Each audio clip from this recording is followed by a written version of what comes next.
Hola, hola hermanos en Cristo, aquí les habla nuevamente su amigo Manuel Troncoso desde Chile. Y los quiero invitar a cada uno de ustedes a suscribirse a mi canal Coleccionista de Biblias, para que podamos conocer el maravilloso mundo de las Biblias que pertenecen a nuestra Santa Iglesia Católica. Te invito a mi canal para que puedas difundir la palabra de Dios mediante esta forma. Nos vemos y que Dios te bendiga. En esta ocasión, hermanos, vamos a hablar acerca de la Biblia Septuaginta. La Biblia Septuaginta, como ustedes la pueden apreciar. ¿Por qué razón es importante que como cristianos católicos tengamos que estudiar y saber el origen de la Biblia Septuaginta? Porque de esta Biblia se basa el canon que utilizamos en la Iglesia Católica. Bien, para poder entender un poquito este tema, debemos entender lo siguiente, hermanos. El canon de la Iglesia Católica, bien, el canon que utilizamos nosotros, y para poder identificar una Biblia de que sea de origen católico, es que debe tener 73 libros. Bien, debe tener 73 libros dentro de su canon, como ustedes lo pueden ver aquí.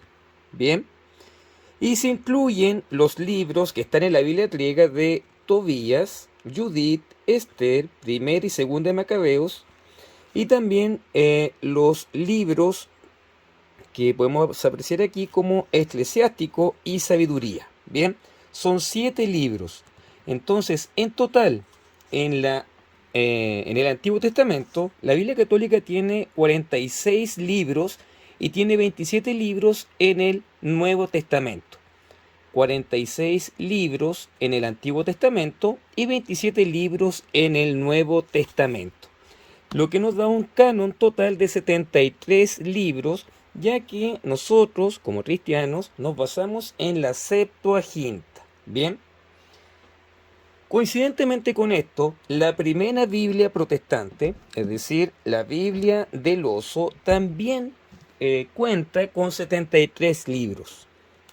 Eso lo deben tener presente, hermanos, que la primera Biblia protestante, la original, es decir, la Biblia de Casiodoro de Reina de 1569, cuenta con 73 libros. Entonces, esta es la Biblia original, la primera Biblia protestante traducida al español. La primera Biblia protestante traducida al español, que cuenta con 73 libros, es decir, utilizando el canon católico. Bien, utilizando el canon católico. Eso lo deben tener también claro, hermanos, para poder entender esto. Por ejemplo, aquí nos encontramos con el libro de Judith, que es un libro deuterocanónico. Miren, el libro de Judith. El libro de Tobías, lo vamos a encontrar aquí. Miren, el libro de Tobías. Y los demás libros, como los, por ejemplo, aquí está el libro de Eclesiástico. El libro de Eclesiástico, que también es un libro deuterocanónico, como usted lo puede ver aquí. Bien, el libro de la sabiduría del hijo de Sirach, llamado comúnmente Eclesiástico. Y también está el libro de los Macabeos. Bien, el libro de los Macabeos también se encuentra en la Biblia de los. Y esta Biblia entonces, hermanos, también cuenta con 73 libros, como lo utiliza el canon católico.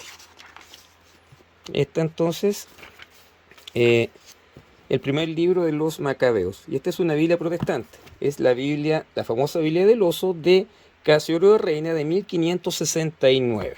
Bien, Biblia del Oso. Pero ¿qué es lo que ocurre?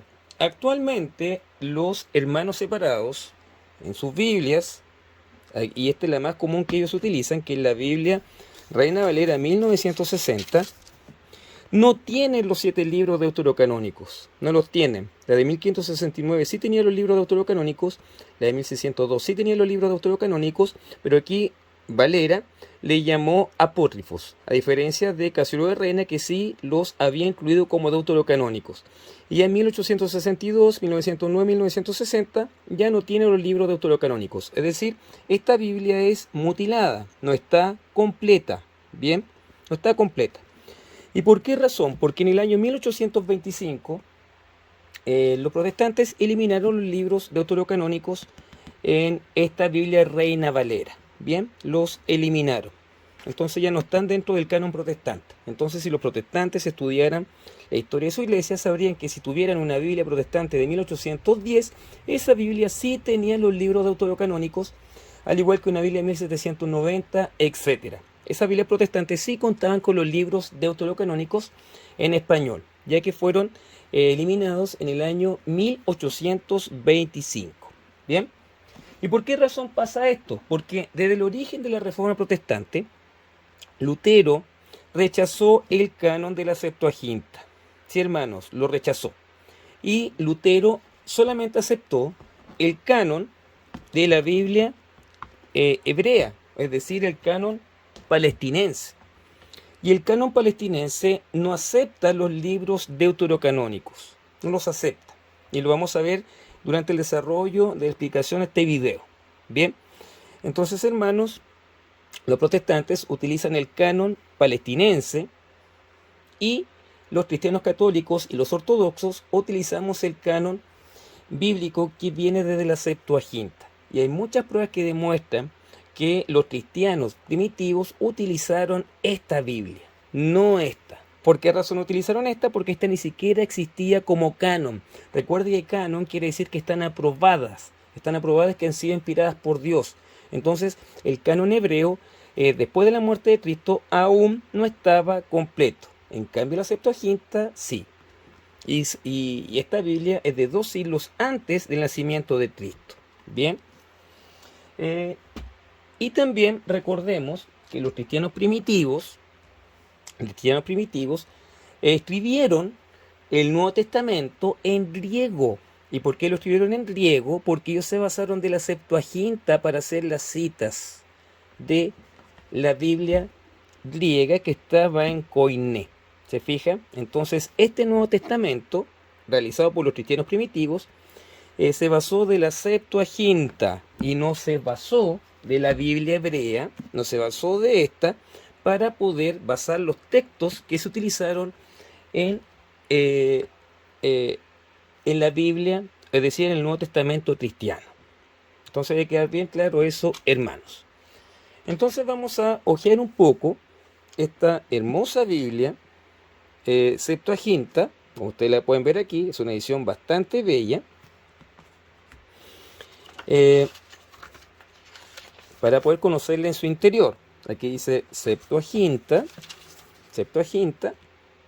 y allí usted puede ver cuál es la editorial que la publica. Aquí está en griego y aquí está en inglés, bien, y es realizada por la Sociedad Bíblica Alemana, bien, que es una sociedad protestante que publica Biblias que son históricas y que también obviamente utiliza la Iglesia Católica, bien, porque obviamente la Septuaginta no es de origen protestante, bien.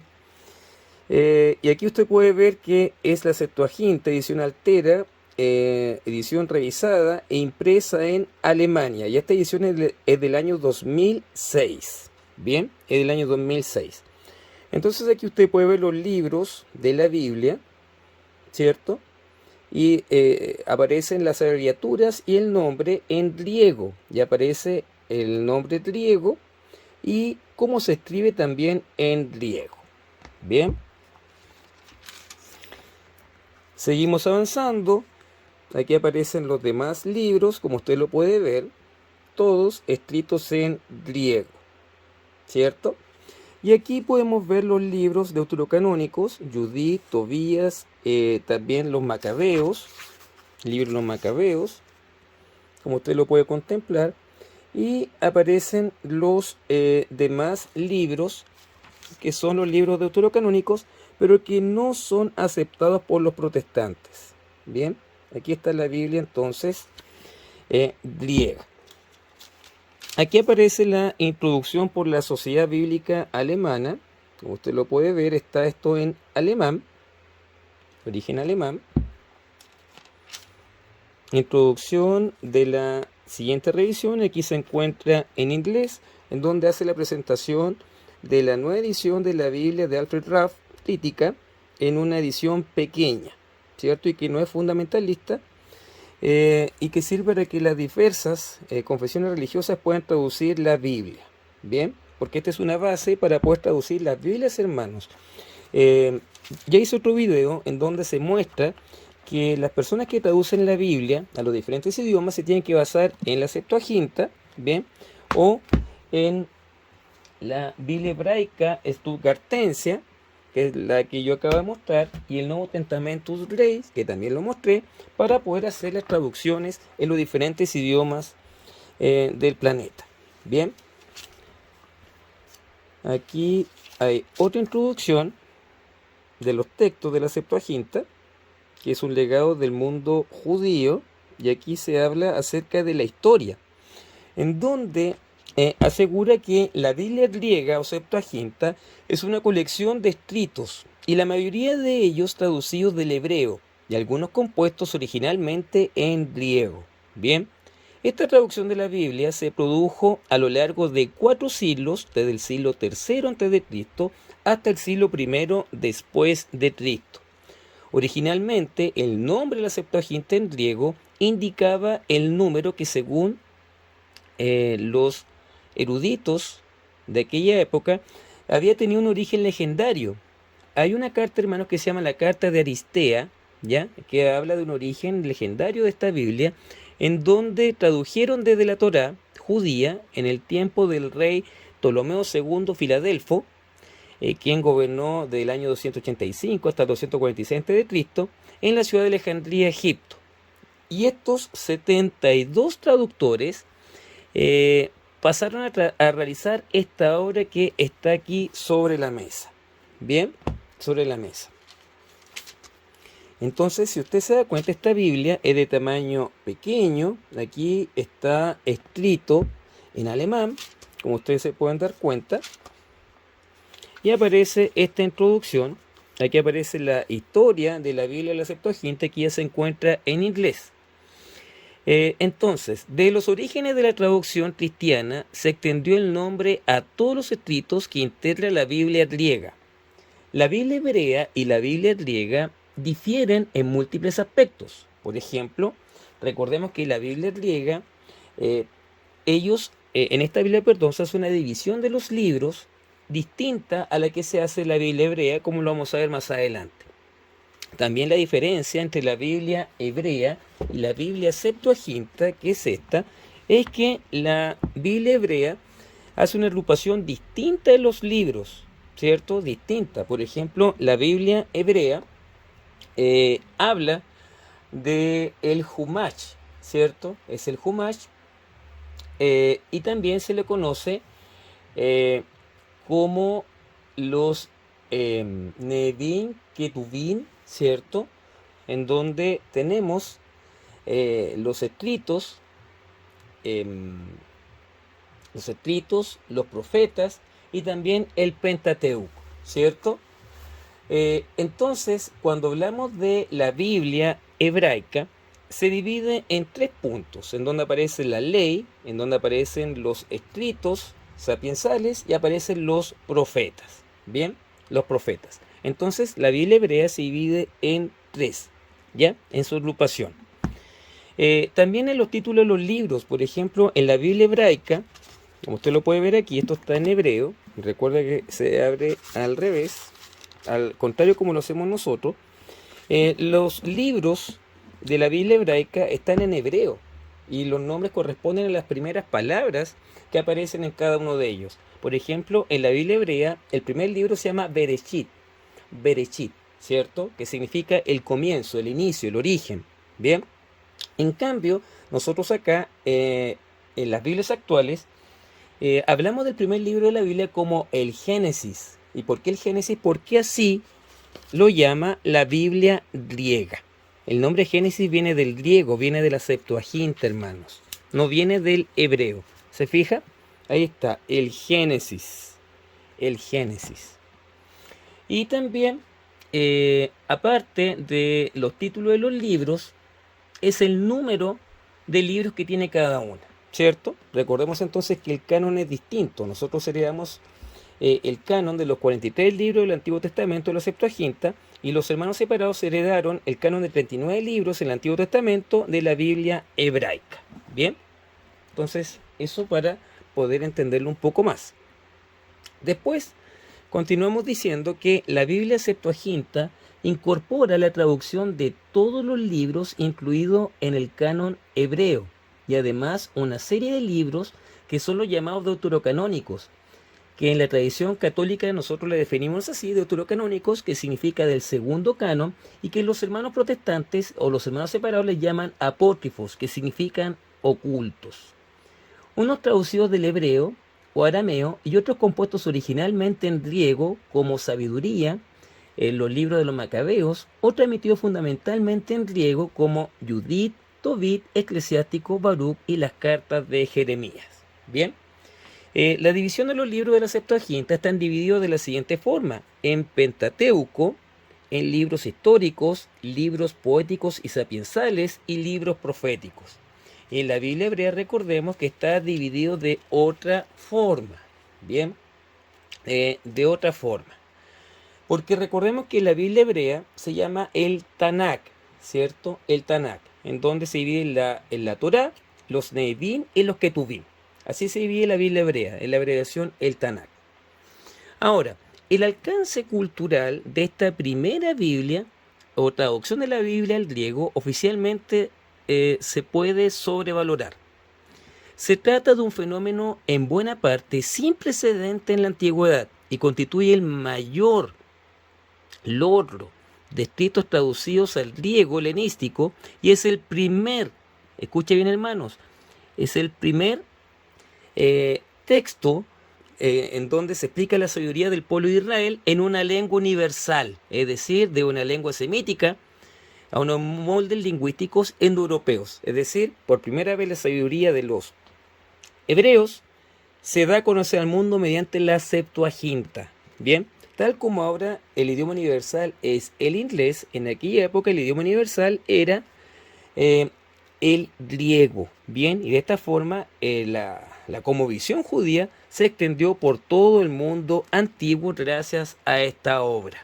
Bien, también podemos decir que la Septuaginta fue adaptada como la Biblia oficial por el cristianismo naciente. Esta es nuestra Biblia oficial, hermanos, no es la Biblia hebrea. Los cristianos primitivos no utilizaron esta Biblia porque esta no existía. Utilizaron esta, que es la Septuaginta. Bien. El influjo de la Septuaginta se extendió hasta los extremos orientales y occidentales de todo el Imperio Romano. Eso debe quedar claro. Y la cultura helenística se extendió luego de la muerte de Alejandro Magno. Recordemos que Alejandro Magno fue quien fundó Alejandría, bien, Alejandría en Egipto en el año 331 a.C. Y su sucesor en el trono en Egipto, Ptolomeo I, Sóter, quien gobernó del 323 hasta el 285 a.C., decidió construir en esta ciudad de Alejandría una biblioteca capaz de albergar todos los saberes del mundo. Entonces, este rey egipcio, Ptolomeo I Sóter, él mandó construir la biblioteca más famosa del mundo antiguo, que es la Biblioteca de Alejandría. Entonces, vamos a dividirnos en dos tipos de judíos, hermanos. Los judíos que viven en Jerusalén, en la tierra de Palestina, y los judíos que de la diáspora, en donde había una colonia importante, la ciudad de Alejandría, en Egipto. Bien, ¿de dónde se originó esta Biblia? Otro factor determinante de la traducción fue la comunidad judía de Alejandría, y en concreto la existencia de un equipo de intelectuales bilingües que unían a su formación de escribas en las escuelas judías con unos conocimientos notables de la lengua y la cultura griegas. El rey Ptolomeo II comisiona a su bibliotecario Demetrio Falerón que reúna todos los escritos sagrados judíos, que entre ellos se incluye expresamente la ley judía. ¿Por qué? Porque el interés de este monarca, es decir, de Ptolomeo II, era poder reunir todos los conocimientos de la época en la biblioteca de Alejandría. Era un rey bastante ambicioso.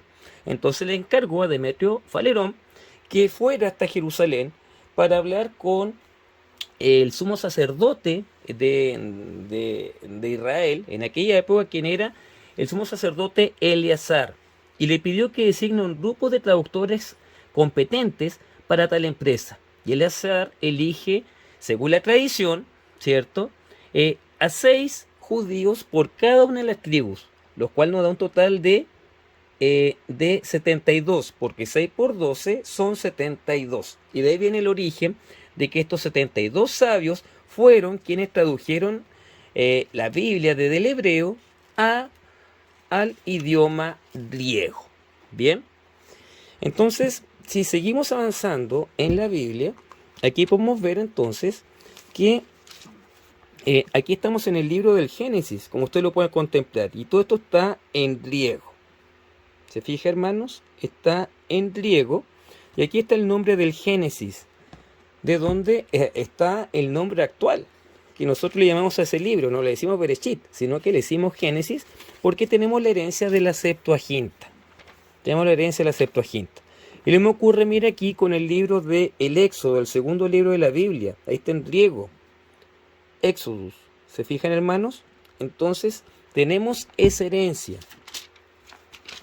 Si seguimos avanzando, después del libro de el Éxodo, vamos a encontrar el libro de Levítico, ¿cierto? Levítico. Ahí está. Leviticum. Leviticus.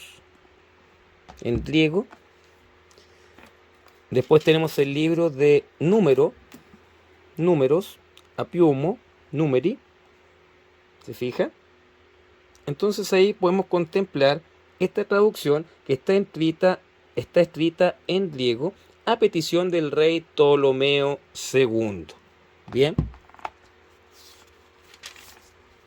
Bueno, según la tradición de las cartas de Aristea, el rey Ptolomeo II le pidió entonces a su súbdito que enviara a los 72 sabios a una isla que es la isla de Faros, bien, provisto de todo lo necesario para que ellos pudieran realizar la traducción y completarla. Bien, a continuación la Septuaginta es leída a la comunidad, este texto es leído a la comunidad después de que lo terminaron, porque lo terminaron rápidamente según esta tradición, y milagrosamente también según la tradición, y él leía a la comunidad judía de Alejandría, que la acoge con mucho entusiasmo. Esta historia entonces, como ya les dije, aparece completa en la carta de Aristea. El resultado final fue una obra literaria con valor propio, un monumento del judaísmo helenístico que suplantó a la Biblia hebrea en los días de la diáspora que estaban viviendo los judíos en Egipto. Bien, entonces esta Biblia Septuaginta fue la que sustituyó finalmente a la Biblia hebrea, que aún no tenía un canon definitivo. Eso hay que quedar bien claro, hermanos. Todavía los hebreos no tenían un canon definitivo de la Biblia. Bien. También esta obra abrió acceso de la Biblia a la mayoría del mundo habitado, y es la apertura de la Biblia a otras naciones. Entonces, gracias a la realización de esta Biblia Septuaginta, la cultura hebrea fue conocida en todo el mundo antiguo. Bien, Mire, aquí podemos ver el libro de Judith, el libro de todo lo canónico de Judith. Aquí tenemos el libro de Tobías, como usted se puede dar cuenta que está en la Septuaginta, ¿cierto? Aquí está el libro de los Macabeos, Primera de Macabeos. Entonces, tenemos este hermoso legado que tenemos de los de estos judíos que fueron hasta Alejandría para poder realizar esta traducción. Bien, aquí está el libro de sabiduría, como usted se puede dar cuenta. Entonces, tenemos una enorme riqueza de la cultura judía que se dio a conocer por todo el mundo. También, otro punto a favor que tenemos en cuanto a la Septuaginta, que los descubrimientos de Qumran en el año 1948 demostraron que los textos hebreos descubiertos, los textos de Samuel y Jeremías, se aproximaban más al canon alejandrino que al palestinense. ¿Qué quiere decir esto? En el año 1948, cuando se descubrió la cueva de Qumran, manuscritos hebreos hermanos, de parte del libro de Samuel y del libro de Jeremías, se parecían más a lo que decía, eran más cercanos a lo que decía la Septuaginta, más de lo que dice la Biblia hebrea. Y eso es un punto a favor para la Septuaginta. También la Septuaginta nació como la Biblia del judaísmo helenístico en Alejandría y comenzó a ser revisada para adaptarla al nuevo texto hebreo que el judaísmo rabínico de corte farisaico terminó por imponer a finales del siglo I. Bien, entonces a finales del siglo I los rabinos utilizaron la Septuaginta para poder realizar la traducción nuevamente, pero del griego ahora al hebreo. Bien, entonces del griego se tradujo al hebreo, porque ya los hebreos habían perdido sus manuscritos más antiguos y ahora tenían que depender de la Septuaginta para poder realizar la traducción al hebreo. Bien, hermanos, aquí entonces tenemos la lengua hebrea de la Biblia hebraica Stuttgartense. El abandono de la Septuaginta por parte de los judíos es debido a que esta era aceptada oficialmente como la Biblia de los seguidores de Jesús, y porque esta Biblia era eminentemente cristiana. Entonces los judíos dijeron, no vamos a utilizar más la Septuaginta, no la vamos a utilizar, no reconocemos su canon, porque esta Biblia la utilizan los cristianos. Bien, lo utilizan los cristianos. Entonces, por esa razón, ellos hicieron su canon a final del siglo I para diferenciarse de los cristianos. Los judíos hicieron su canon a final del siglo I después de Cristo para diferenciarse de los cristianos, ya que nuestros primeros antepasados cristianos sí utilizaban la Septuaginta, cosa que no hicieron los hebreos. Bien, y de ahí viene la separación. Y gracias a la Septuaginta, los cristianos primitivos hicieron el Nuevo Testamento en griego, porque recuerde que el Nuevo Testamento fue escrito en griego, hermanos, y no en hebreo, como lo dicen algunos grupos mesiánicos, que el Nuevo Testamento fue escrito en hebreo o en arameo. Y eso es falso, hermanos, porque fue escrito en griego. ¿Y por qué se escribía en griego?